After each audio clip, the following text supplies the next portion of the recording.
Of wines, page of wines, sun card represent ಆಗಿದೆ. ಕೆಲವೊಬ್ಬರಿಗೆ long distance relationship ಅನ್ನ represent ಮಾಡ್ತಾ ಇದೆ. ಮತ್ತೆ ಕೆಲವೊಬ್ರು ಟ್ರಾವೆಲ್ ಮಾಡೋದ್ರ ಮೂಲಕ ನಿಮ್ಮ ಪರ್ಸನ್ ಅನ್ನ ನೀವು ಭೇಟಿಯಾಗಿರುವಂತಹ ಪಾಸ್ಟ್ ನಲ್ಲಿ ರೆಪ್ರೆಸೆಂಟ್ ಆಗ್ತಾ ಇದೆ. ನಿಮ್ಮ ಪಾಸ್ಟ್ ನಲ್ಲಿ ನಿಮ್ಮ ಲವ್ ಲೈಫ್ ನ ವಿಚಾರದಲ್ಲಿ ಒಂದು ರೊಮ್ಯಾಂಟಿಕ್ ಇತ್ತು, ಒಂದು ರೀತಿಯ ಕ್ಯೂರಿಯಾಸಿಟಿ ಇತ್ತು, ಒಂದು ಎಂಜಾಯ್ ಇತ್ತು. ಕೆಲವೊಂದು ರೀತಿಯ ಮೆಸೇಜ್ ಗಳನ್ನ ಎಕ್ಸ್ಚೇಂಜಿಂಗ್ ಮಾಡ್ಕೋತಾ ಇದ್ರಿ, ಫೋನ್ಗಳ ಮೂಲಕ ಅಥವಾ ವಾಟ್ಸ್ಆಪ್ ಗಳ ಮೂಲಕ ಮೆಸೇಜ್ ಗಳನ್ನ ಕಳಿಸ್ಕೊಳ್ಳುವಂತಹದ್ದು, ಒಂದು ರೀತಿಯ ಕ್ಯೂರಿಯಾಸಿಟಿ, ಎಕ್ಸೈಟ್ಮೆಂಟ್ ಗಳೆಲ್ಲ ನಿಮ್ಮ ಲವ್ ಲೈಫ್ ನ ವಿಚಾರದಲ್ಲಿ ಇತ್ತು. ಪಾಸ್ಟ್ ನಲ್ಲಿ ಕೂಡ ನಿಮ್ಮ ಲವ್ ಲೈಫಿನ ವಿಚಾರದಲ್ಲಿ ಯಾವುದೇ ರೀತಿಯ ತೊಂದರೆಗಳಿರಲಿಲ್ಲ. ಸೊ ಪಾಸಿಟಿವ್ ಆಗಿತ್ತು. ಪಾಸಿಟಿವ್ ಚೇಂಜಸ್ಗಳು, ಬದಲಾವಣೆಗಳನ್ನೇ ನೀವು ನೋಡಿದ್ದೀರಾ. ಯಾವುದೇ ರೀತಿಯ ತೊಂದರೆಗಳೇನು, ಜಗಳಗಳೇನು ಇಲ್ಲದೆ ಇರುವಂತಹದ್ದು ರೆಪ್ರೆಸೆಂಟ್ ಆಗ್ತಾ ಇದೆ. ಅಟ್ ದ ಪ್ರೆಸೆಂಟ್ ಸಿಚುಯೇಷನ್ ಹೇಗಿದೆ, ಈಗಿನ ಸಿಚುಯೇಷನ್ ಕೂಡ ಸೆಕ್ಯೂರ್ ಆಗಿರುವಂತಹದ್ದು. ನಿಮ್ಮ ಲವ್ ಲೈಫಿನ ವಿಚಾರದಲ್ಲಿ ಅಟ್ ಪ್ರೆಸೆಂಟ್ ಅಲ್ಲೂ ಕೂಡ, ಈ ಹಿಂದೆನೂ ಕೂಡ ನಿಮಗೆ ಚೆನ್ನಾಗೇ ಇತ್ತು, ಈಗಲೂ ಕೂಡ ಪ್ರೆಸೆಂಟ್ ಅಲ್ಲಿ ನಿಮಗೆ ಕಿಂಗ್ ಆಫ್ ಪ್ಯಾಂಟಿಕಲ್ ರೆಪ್ರೆಸೆಂಟ್ ಆಗ್ತಾ ಇರೋದ್ರಿಂದ ನಿಮಗೆ ಲವ್ ಲೈಫಿನ ವಿಚಾರದಲ್ಲಿ ಚೆನ್ನಾಗೇ ಇದೆ. ಸೊ ಒಂದು ಭದ್ರತೆ ಇದೆ. ಲವ್ ಲೈಫಿನ ವಿಚಾರದಲ್ಲಿ ಒಂದು ಸಾಮರಸ್ಯ ಇದೆ. ಯಾವುದೇ ರೀತಿಯ ತೊಂದರೆಗಳು ಏನು ಕಾಣ್ತಾ ಇಲ್ಲ.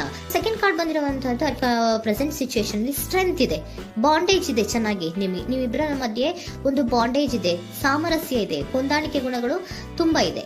ಆದ್ರೂ ಕೂಡ ಅಟ್ ಪ್ರೆಸೆಂಟ್ ಅಲ್ಲಿ ಕೆಲವೊಂದು ವಿಚಾರಗಳ ಬಗ್ಗೆ ಅನುಮಾನವನ್ನ ಪಡ್ತಾ ಇರುವಂತಹದ್ದು ರೆಪ್ರೆಸೆಂಟ್ ಆಗ್ತಾ ಇದೆ. ಅಟ್ ಪ್ರೆಸೆಂಟ್ ಅಲ್ಲಿ ನೀವು ಕೆಲವೊಂದು ವಿಚಾರಗಳ ಬಗ್ಗೆ ನಿಮ್ಮ ಮೇಲೆ ನೀವು ಕೆಲವೊಂದು ಡೌಟ್ ಅನ್ನ ಪಡ್ತಾ ಇರುವಂತಹದ್ದು ರೆಪ್ರೆಸೆಂಟ್ ಆಗ್ತಾ ಇದೆ. ನಿಮ್ ಲವ್ ಲೈಫಿನಲ್ಲಿ ಕೆಲವೊಂದು ರೀತಿಯ ಭದ್ರತೆಗಳಿದೆ. ಸೊ ಯಾವುದೇ ರೀತಿಯ ತೊಂದರೆಗಳೇನೂ ಇಲ್ಲ, ಒಂದು ರೀತಿಯ ಗುಡ್ ಬಾಂಡೇಜ್ ಇದೆ. ಆದ್ರೂ ಕೂಡ ನಿಮ್ಮಲ್ಲಿ ಯಾಕೋ ಆತ್ಮವಿಶ್ವಾಸ ಇಲ್ಲ, ಆತ್ಮವಿಶ್ವಾಸದ ಕೊರತೆಗಳು ರೆಪ್ರೆಸೆಂಟ್ ಆಗ್ತಾ ಇದೆ.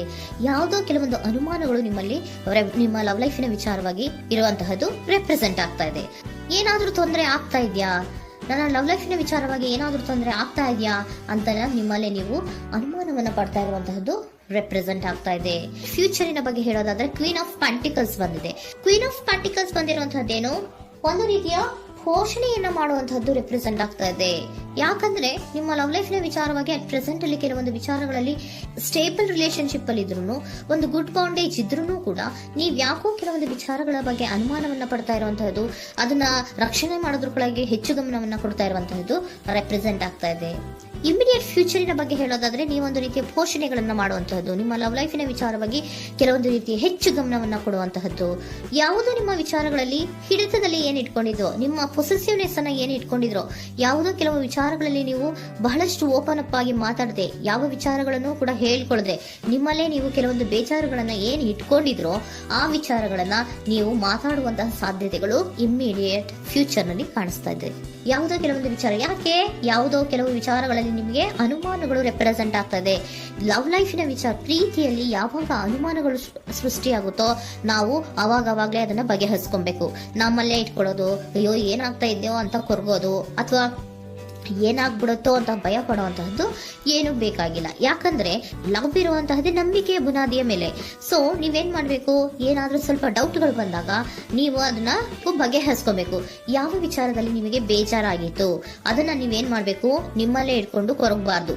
ಓಪನ್ ಅಪ್ ಆಗಿ ಮಾತಾಡೋದ್ರ ಮೂಲಕ ನೀವು ಕ್ಲಾರಿಟಿಯನ್ನ ತಗೊಳ್ಳುವಂತಹದ್ದು ನಿಮಗೆ ಇಮಿಡಿಯೇಟ್ ಫ್ಯೂಚರ್ ನಲ್ಲಿ ಕಾಣಿಸ್ತಾ ಇದೆ. ಯಾವುದೇ ವಿಚಾರಗಳ ಬಗ್ಗೆ ನೀವು ನಿಮ್ಮ ಲವ್ ಅನ್ನ ಅಥವಾ ನಿಮ್ಮ ಪ್ರೀತಿಯನ್ನ ಭದ್ರವಾಗಿ ಉಳಿಸ್ಕೊಳ್ಳೋದಕ್ಕೋಸ್ಕರವಾಗಿ ನೀವು ನಿಮ್ಮಲ್ಲೇ ಇಟ್ಕೊಂಡಿದ್ದಂತಹ ಅಥವಾ ಕೆಲವು ಬೇಜಾರಿನ ವಿಷಯಗಳ ಬಗ್ಗೆ ನೀವು ಹೆಚ್ಚು ಮಾತಾಡಿ, ಓಪನ್ ಅಪ್ ಆಗಿ ಕೆಲವೊಂದು ವಿಚಾರಗಳ ಬಗ್ಗೆ ಮಾತಾಡುವಂತಹದ್ದು ಮತ್ತೆ ಅದನ್ನ ಕ್ಲಾರಿಟಿಗೆ ತಗೊಳ್ಳುವಂತಹದ್ದು ರೆಪ್ರೆಸೆಂಟ್ ಆಗ್ತಾ ಇದೆ. ನಿಮ್ಮಲ್ಲಿ ಬಾಟಮ್ ಆಫ್ ದ ಡಕ್ ಅಲ್ಲಿ ಬಂದಿರುವಂತಹದ್ದೇ ಅದು. ಖುಷಿಯಾಗಿರ್ಬೇಕು, ಸಂತೋಷವಾಗಿರ್ಬೇಕು, ನಮ್ಮ ಲವ್ ಲೈಫಿನ ವಿಚಾರದಲ್ಲಿ ಒಂದು ಎಂಜಾಯ್ ಇರಬೇಕು, ಮತ್ತೆ ನೆಮ್ಮದಿ ಇರಬೇಕು, ಯಾವುದೇ ರೀತಿ ಗಲಿಬಿಲಿಗಳಿರಬಾರ್ದು ಅನ್ನುವಂತಹದ್ದೇ ನಿಮ್ಮ ಎನರ್ಜಿಯಲ್ಲಿ ರೆಪ್ರೆಸೆಂಟ್ ಆಗ್ತಾ ಇರೋದು. ಅದಕ್ಕೋಸ್ಕರನೇ ನೀವು ಏನೇನು ಕೆಲವೊಂದು ಸ್ವಲ್ಪ ಅನುಮಾನವನ್ನ ಪಡ್ತಾ ಇದ್ರಿ ಅಥವಾ ಕೆಲವೊಂದು ವಿಚಾರಗಳಲ್ಲಿ ನೀವು ಡಿಸ್ಟರ್ಬ್ ಆಗಿದ್ರಿ, ಓಪನ್ ಅಪ್ ಆಗದೆ ಹೇಳ್ದೆ ನಿಮ್ಮಲ್ಲೇ ನೀವು ಬೇಜಾರನ್ನ ಮಾಡ್ಕೊಂಡು ಏನು ಕೆಲವು ವಿಚಾರಗಳ ಬಗ್ಗೆ ಕೊರಗ್ತಾ ಇದ್ರಿ, ಅದನ್ನ ನೀವು ಓಪನ್ ಅಪ್ ಆಗಿ ಮಾತಾಡಿ ಅದರ ಬಗ್ಗೆ ತಿಳ್ಕೊಳ್ಳುವಂತಹದ್ದು, ಅದನ್ನ ಕ್ಲಾರಿಟಿಗೆ ತಗೊಳ್ಳುವಂತಹದ್ದು ನಿಮ್ಗೆ ರೆಪ್ರೆಸೆಂಟ್ ಆಗ್ತಾ ಇದೆ. ಪಾಸ್ಟಿನಲ್ಲಿ ನಿಮ್ಗೆ ತುಂಬಾನೇ ಚೆನ್ನಾಗಿತ್ತು, ಅಟ್ ಪ್ರೆಸೆಂಟಿನಲ್ಲೂ ತುಂಬಾನೇ ಚೆನ್ನಾಗಿದೆ.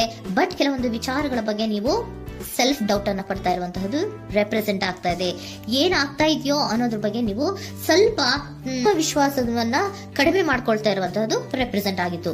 ಬಟ್ ಆದ್ರೆ ಇನ್ನು ಇಮಿಡಿಯೇಟ್ ಫ್ಯೂಚರ್ ನಲ್ಲಿ ಏನಪ್ಪಾ ಅಂದ್ರೆ ನಿಮ್ಮ ಲವ್ ಲೈಫ್ ಅನ್ನ ನಾವು ಉಳಿಸ್ಕೊಬೇಕು, ನಾನು ಎಲ್ಲವನ್ನ ನಮ್ ಕಂಟ್ರೋಲ್ ಅಲ್ಲೇ ಇಟ್ಕೊಂಡು ಅಥವಾ ಪೊಸೆಸಿವ್ನೆಸ್ ಅನ್ನ ಬೆಳೆಸ್ಕೊಂಡು ನಾನೇ ಬೇಜಾರು ಮಾಡ್ಕೊಂಡಿದ್ರೆ ಸರಿ ಇಲ್ಲ, ನಾನು ಓಪನ್ ಅಪ್ ಆಗಿ ಮಾತಾಡಿ ಕೆಲವೊಂದು ವಿಚಾರಗಳ ಬಗ್ಗೆ ನಾನು ಕ್ಲಾರಿಟಿಯನ್ನ ತಗೋಬೇಕು ಅಂತ ಆಲೋಚನೆಯನ್ನ ಮಾಡ್ತಾ ಇರುವಂತಹದ್ದು ರೆಪ್ರೆಸೆಂಟ್ ಆಗ್ತಾ ಇದೆ. ಓಕೆನಾ? ಒಂದು ಏಂಜಲ್ ಗೈಡೆನ್ಸ್ ನ ನಿಮ್ಮ ಲವ್ ರೀಡಿಂಗಿನ ವಿಚಾರವಾಗಿ ತಗೊಂಡ್ಬಿಡೋಣ ಅಲ್ವಾ. ದ ಸಿಚುಯೇಷನ್ ವಿಲ್ ಇಂಪ್ರೂವ್, ಸಿಚುಯೇಷನ್ಗಳು ಇಂಪ್ರೂವ್ ಆಗತ್ತೆ. ನೀವು ನಿಮ್ಮಲ್ಲೇ ಇಟ್ಕೊಂಡು ಕೊರಗಬೇಡಿ. ಯಾವುದೇ ವಿಚಾರಗಳನ್ನ ನಾವು ಓಪನ್ ಅಪ್ ಆಗಬೇಕು. ನಾವೇ ಬೇಜಾರು ಮಾಡ್ಕೊಂಡ್ರೆ ಅವ್ರಿಗೆ ಏನ್ ಅರ್ಥ ಆಗುತ್ತೆ, ನಿಮ್ ಪರ್ಸನ್ ಏನ್ ಅರ್ಥ ಆಗುತ್ತೆ, ಏನಕ್ಕೆ ಬೇಜಾರು ಮಾಡ್ಕೊಂಡಿದ್ದೀರಾ ಅಂತ ಅವ್ರು ತಿಳ್ಕೊಬೇಕು ಅಲ್ವಾ. ನಿಮ್ಗೆ ಅವರಲ್ಲಿ ಏನೇ ರೀತಿ ಕ್ಲಾರಿಟಿ ಬೇಕು ಅಂದ್ರೂ ಕೂಡ ನೀವು ಮಾತಾಡಿ ಕ್ಲಿಯರ್ ಮಾಡ್ಕೊಳ್ಳಿ. ಅವಾಗ ಏನಾಗುತ್ತೆ, ದ ಸಿಚುಯೇಷನ್ ವಿಲ್ ಇಂಪ್ರೂವ್ ಆಗತ್ತೆ. ಇದಿಷ್ಟು ನಿಮ್ಮ ಮಂತಿನ ಲವ್ ರೀಡಿಂಗ್.